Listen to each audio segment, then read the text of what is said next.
স্বপ্নটা দেখেছিলাম বেশ কিছুদিন আগে, আর সেটা পূরণ হলো 25 জুন 2025। ট্রেক সান্দাকফু ফালুট। ভেবেছিলাম 2019 সান্দাকফু ট্রেকের মতোই এই ট্রেকটা কমপ্লিট করব, কিন্তু 6 বছর যে বয়সটাও বেড়েছে সেটা ভুলে গেছিলাম।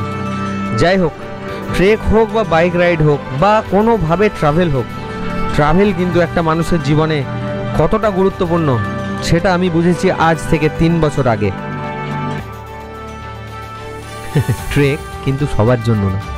যারা প্রকৃতিকে প্রকৃতই ভালোবাসে তারাই কেবলমাত্র ট্রেকের যোগ্য আমি মনে করি। কারণ ট্রেক করাটা চারটিখানি ব্যাপার না, সেটা সান্দাকফু হোক বা আরও কোনো এর চেয়ে ক্রিটিক্যাল ট্রেক হোক। তো প্রকৃতিকে ভালো না বাসলে কিন্তু ট্রেক করা সম্ভব না, সেটা আমি এই 2 বার ট্রেক করেই বুঝেছি। তো এইবারে অনেকেই কিন্তু জবাব দিয়েছে আর কখনো ট্রেকে আসবো না, কিন্তু আমার মানসিকতা অন্যরকম। আমি কিন্তু এর চেয়ে আরও কঠিন ট্রেকের দিকে কিন্তু ভবিষ্যতে যাব, তোমরা সেটা দেখতেই পাবে। তোমরা ভিডিওটা দেখে বুঝতেই পারবে যে কী রকম টাইপের হয় একটা ট্রেক। তো আমার ব্লগটা তোমরা দেখো, ব্লগটা খুব শীঘ্রই আসছে। এটা একটা promotional video, promo video.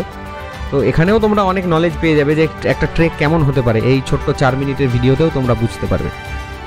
So let's enjoy the video.